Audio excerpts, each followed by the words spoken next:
ಈ ಒಂದು ಕಾರ್ಯಕ್ರಮದಲ್ಲಿ ಬಹುಶಃ ತಾವೆಲ್ಲರೂ ಶಾಂತ ಚಿತ್ತತೆಯಿಂದ ಆಲಿಸಿದ್ರಿ. ಕೊನೆಯದಾಗಿ ಕಾರ್ಯಕ್ರಮದ ದಿವ್ಯ ಸಾನ್ನಿಧ್ಯವನ್ನು ವಹಿಸಿರ್ತಕ್ಕಂಥ ಕ್ರಿಯಾಶೀಲ ಶ್ರೀರತ್ನ ಸಡಸ್ಥಲ ಬ್ರಹ್ಮೆ ಶ್ರೀ ಸಿದ್ಧವೀರ ಶಿವಾಚಾರ್ಯ ಮಹಾಸ್ವಾಮಿಗಳು ಸುಕ್ಷೇತ್ರ ಪಂಚಗ್ರ ಹಿರೇಮಠ ತೀಕ ನಾಗಾವಿ ಶ್ರೀಗಳ ಆಶೀರ್ವಚನವನ್ನ ನೀಡಬೇಕಾಗಿ ನಾನು ವಿನಂತಿ ಮಾಡ್ಕೊತಾ ಇದ್ದೇನೆ. ತಾವೆಲ್ಲರೂ ಶಾಂತತೆಯನ್ನ ಪಾಲಕರು ಕಾಪಾಡಬೇಕಾಗಿ ಕೇಳ್ಕೊಳ್ತಾ ಇದ್ದೇನೆ.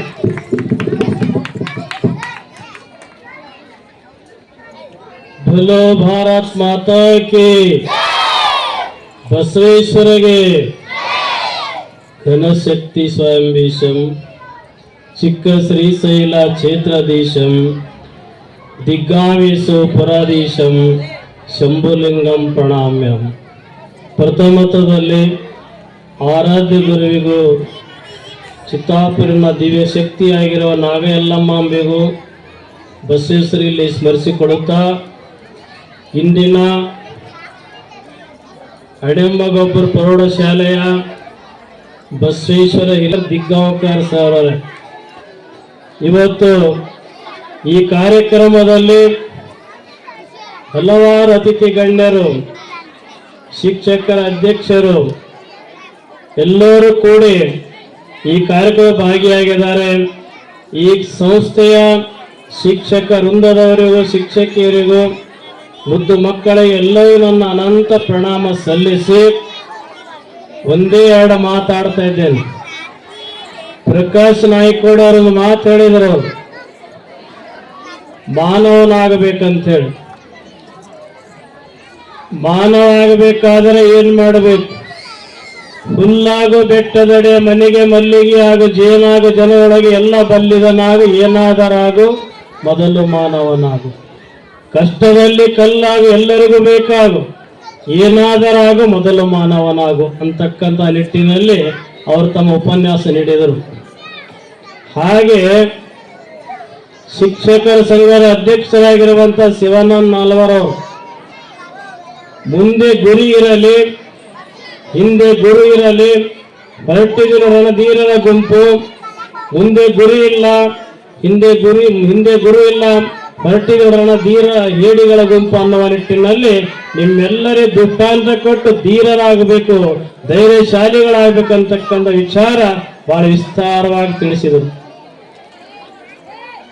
ಈ ಸಂಸ್ಥೆಯ ಪ್ರಧಾನ ಕಾರ್ಯದರ್ಶಿಯಾಗಿರ್ತಕ್ಕಂಥ ಚಂದ್ರಶೇಖರ ಹೊಂಟಿಯವರು ಕೂಡ ಈ ಸಂಸ್ಥೆಗೆ ಎಷ್ಟು ನಾವು ಹೆಮ್ಮೆಯನ್ನು ಹೇಳಿದ್ರೆ ಕಡಿಮೆ. ಮುಂದೆ ಈ ಸಂಸ್ಥೆಯಲ್ಲಿ ಈ ಆವರಣ ತುಂಬುವಂತ ಒಂದು ಜನಸಂಖ್ಯೆ ಕಾಣತಕ್ಕಂತ ಶಾಲಾ ಶಿಕ್ಷಕರು ನಾವು ಸಂಸ್ಥೆಯವರು ಮಾಡ್ತೀವಿ ಅಂತಕ್ಕಂಥ ಘಂಟಘೋಷವಾಗಿ ಮಾತಾಡಿದರು.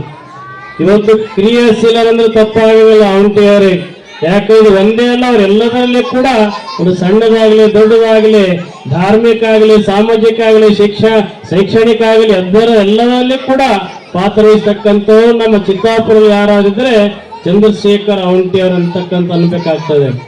ಇವತ್ತು ಈ ಶಾಲೆಯ ಶಿಕ್ಷಕರಾಗಲಿ ಬಾಲಕರಾಗಲಿ ಪೋಷಕರಾಗಲಿ ನೀವೆಲ್ಲರೂ ಹೇಗಿರ್ಬೇಕಂದ್ರೆ, ಈಗ ನಾವೇನು ಕುಂತೀವಿ ವೇದಿಕೆ ಅದಲ್ಲ, ವೇದಿಕೆಗೆ 4 ಕಂಬಗಳು ಇದ್ದಾವೆ. ಬಾಲಕ, ಶಿಕ್ಷಕ, ಪಾಲಕ, ಪೋಷಕ. ಈ 4 ಕಂಬಗಳು ಆ ಮಕ್ಕಳಿಗೆ ಜ್ಞಾನ ಕೊಡ್ತಕ್ಕಂಥ ಕಂಬಗಳು. ನಾವು ಒಂದು ವೇಳೆ ತಪ್ಪು ದಾರಿ ಓದದ್ದೇ ಆದರೆ ಆ ಮಕ್ಕಳು ಕೆಡ್ತಾ ಇದ್ದಾರೆ. ನಮ್ಮ ಶಾಸ್ತ್ರ ಹೇಳಿದ ಹಾಗೆ ಸಂಸ್ಕಾರ ಭರಿತವಾಗಿ ಮಕ್ಕಳಿಗೆ ಶಿಕ್ಷಣ ಕೊಡಬೇಕು. ಮಕ್ಕಳಾದರೂ ಕೂಡ ಪಾಲಕರಿಗೆ ಎಷ್ಟು ಮರ್ಯಾದೆ ಕೊಡಬೇಕಂತಕ್ಕ ಬಹಳ ಸುಂದರವಾಗಿ ತಿಳಿಸಿದರು. ಒಂದು ಮಾತು ನೆನಪಿ ಬರ್ತಾ ಇದೆ. ಒಂದು ಊರಲ್ಲಿ ತಂದೆ ಮಗನಿಗೆ ಭುಜಿ ಮೇಲೆ ಕೂಡಿಸ್ಕೊಂಡು ಹೋಗ್ತಾ ಇದ್ದ. ನೀವು ಕೇಳ್ಬೇಕು, ಮಕ್ಕಳು ಸ್ವಲ್ಪ ಸಮಯ ಮುಗಿತದೆ, ನಿಮ್ಮ ಆಟ ಪಾಠ ನೀವು ಆತುರ ಇದ್ದೀರಿ, ಆದರೂ ಕೂಡ ಸಮಯ ಜೊತೆ ಒಂದೆರಡು ಮಾತಾಡ್ಲೇಬೇಕಾಗ್ತದೆ. ತಂದೆ ಭುಜದ ಮೇಲೆ ಕೂಡಿಸ್ಕೊಂಡು ಹೋಗ್ತಾ ಇದ್ದ. ಹೋಗುವಾಗ ಒಬ್ಬ ಹೆಣ್ಣು ಮಗಳು ಬುಟ್ಟಿ ತಗೊಂಡು ಹಣ್ಣು ಮಾರ್ತಾ ಹೋಗ್ತಾ ಇದ್ದಳು. ಹೋಗುವ ಸಮಯದಾಗ ಭುಜದ ಮೇಲೆ ಕುಂತಿದ್ನಲ್ಲ, ಆ ಬುಟ್ಟಿಯಲ್ಲಿ ಕೈ ಹಾಕಿ ಒಂದು ಮಾವಿನ ಹಣ್ಣು ತಗೊಂಡ್ಮೇಲೆ ತಂದೆ ಮನೆಗೆ ಬಂದು ಇಳಿಸಿದ. ಈ ಹಣ್ಣು ಎಲ್ಲಿ ತಂದೆಪ್ಪ ಅಂದಾಗ ನೀ ಮ್ಯಾಲ ಕೂಡಿಸ್ಕೊಂಡಿದೆಲ್ಲ, ಹಣ್ಣು ಮಾರ್ತಕ್ಕ ಹೆಣ್ಮಗಳ ಬುಟ್ಟಿಯಲ್ಲಿ ಕೈ ಹಾಕಿ ತಗೊಂಡೀನಿ ಅಂತ ಹೇಳಿ ಅವ ಅಂದಾಗ ತಂದೆ ಅಂತ ಇದ್ದಾನೆ, ಇನ್ನೊಂದು ತಗೋಬೇಕಾಗಿದ್ದಪ್ಪ ನನಗೊಂದು ಆಗ್ತಿತ್ತಲ್ಲ ಅಂದಾಗ ಆ ಹುಡುಗ ಏನಾದ ಮುಂದೆ ಶಾಲೆ ಬಿಟ್ಟ, ಕಳ್ಳಾದ, ದೊಡ್ಡ ದರೋಡಿಕಾರ ಆದ, ಕೊಲೆಗಡಕಾದ, ಕೊನೆಗೆ ಅವನಿಗೆ ಗಲ್ಲು ಶಿಕ್ಷೆ ಆಯಿತು. ಗಲ್ಲು ಶಿಕ್ಷೆ ಆದಾಗ ನಿನ್ನ ಅಪೇಕ್ಷೆ ಏನದಪ್ಪ, ಕೊನೆ ಅಪೇಕ್ಷೆ ಹೇಳಂತೇಳಿ ನ್ಯಾಯವಾದಿಗಳು ಕೇಳಿದಾಗ ಆತ ಹೇಳ್ತಾ ಇದ್ದಾನೆ, ನನ್ನ ತಂದೆ ಕರೆಸಿರಿ ಆಮೇಲೆ ಹೇಳ್ತೀನಿ ಅಂದ. ತಂದೆಯಲ್ಲಿ ಕೋರ್ಟಿ ಕರೆಸಿದ್ರು. ಕರೆಸಿ ತಂದೆ ಬಂದ, ನೋಡಪ್ಪ ಏನ್ ಹೇಳ್ತೀಳಂದಾಗ, ನೋಡ್ರಿ ನಾ ಸಣ್ಣ ಮಗು ಇದ್ದೆ ನಾ ಬುಜ್ಜಿ ಮ್ಯಾಗ ಕೂರಿಸ್ಕೊಂಡು ತಿರುಗಾಡ್ತಾ ಇದ್ದ ನಮ್ಮ ತಂದೆ.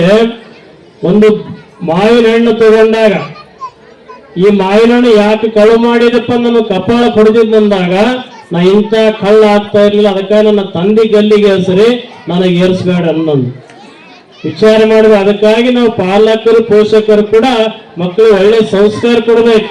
ಇಲ್ಲಾಂದ್ರೆ ನಿಮಗೆ ಆ ಮಕ್ಕಳು ನಿಮಗೆ ಗಲ್ಲು ಶಿಕ್ಷೆ ಆಗ್ತಾರೆ.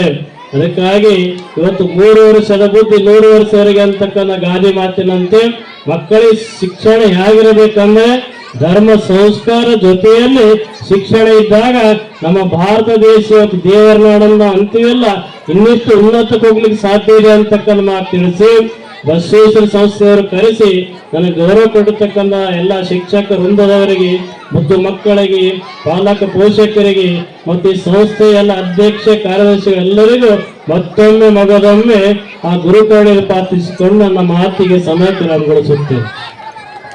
ಒಬ್ಬ ಮನುಷ್ಯ ಮತ್ತು ಮತ್ತೊಬ್ಬ ಮನುಷ್ಯನಿಗೆ ನೆನ್ಪಿಡ್ಬೇಕಾದಾಗ 2 ವಿಷಯಗಳಲ್ಲಿ ನೆನ್ಪಿಡ್ತಾರೆ ಅಂತಕ್ಕಂಥ ಮಾತನ್ನ ನಾನು ಪ್ರತಿ ದಿವಸ ಬೆಳಿಗ್ಗೆ ಎದ್ದಾಗ ದಿಗ್ಗಾಂವ್ ಶ್ರೀಗಳ ಮಾರ್ಮಿಕವಾಗಿರ್ತಕ್ಕಂಥ ಶುಭ ಸಂದೇಶಗಳನ್ನ ನಾನು ಓದ್ತಾ ಇರ್ತೀನಿ. ಇವತ್ತು ಬಂದಿರತಕ್ಕಂಥ ವಿಷಯ ನನಗೆ ಏನಂತಂದ್ರೆ, ಒಬ್ಬ ಮನುಷ್ಯನ ಬಗ್ಗೆ ಮತ್ತೊಬ್ಬ ಮನುಷ್ಯನಿಗೆ ಜೀವನ ಪರ್ಯಂತ ನೆನಪು ಇರುವುದು ಕೇವಲ 2 ವಿಷಯಗಳಿಂದ ಮಾತ್ರ. ಕೈಯಿಂದ ಮಾಡಿದ ಸಹಾಯ ಒಂದು ನೆನಪಿರ್ತದೆ, ಮಾತಿನಿಂದ ಮನಸ್ಸಿಗೆ ಮಾಡಿದ ಗಾಯ ಒಂದು ನೆನಪಿರ್ತದೆ ಅಂತಕ್ಕಂಥ ಮಾತನ್ನ, ಇದು ಒಳ್ಳೆ ಸಂದೇಶ ಮತ್ತು ಶುಭೋದಯದಲ್ಲಿ ಮಾತನ್ನ ಹೇಳಿರ್ತಕ್ಕಂಥ ಶ್ರೀಗಳ ಒಂದು ವಚನಗಳನ್ನ ಮತ್ತು ಶುಭೋದಯಗಳನ್ನ ನಾನು ಪ್ರತಿನಿತ್ಯವನ್ನ ನಾನು ನೋಡ್ತಾ ಇರ್ತಿರ್ತೀನಿ. ಸೊ ದಯವಿಟ್ಟು ತಾವೆಲ್ಲರೂ ಈಗ ತನ್ನ ಕಣ್ಣಿನ ಕೂಡ ತಮ್ಮ ಒಂದು ಒಳ್ಳೆ ಆಶ್ವಾಸನೆ ನೀಡಿರ್ತಕ್ಕಂಥ ಶ್ರೀಗಳಿಗೆ ನಮ್ಮ ಸಂಸ್ಥೆ ಪರವಾಗಿ ಮತ್ತು ನಮ್ಮ 2 ಶಾಲೆಗಳ ಪರವಾಗಿ ಮಕ್ಕಳಿಂದ ಜೋರಾಗಿ ಚಪ್ಪಳೆ ತಟ್ಟುವ ಮುಖಾಂತರವಾಗಿ ಶ್ರೀಗಳಿಗೆ ಅನಂತ ಪ್ರಣಾಮಗಳು ಮತ್ತು ಪ್ರಣಾಮಗಳು ಅಂತ ಹೇಳೋದ್ರ ಜೊತೆಗೆ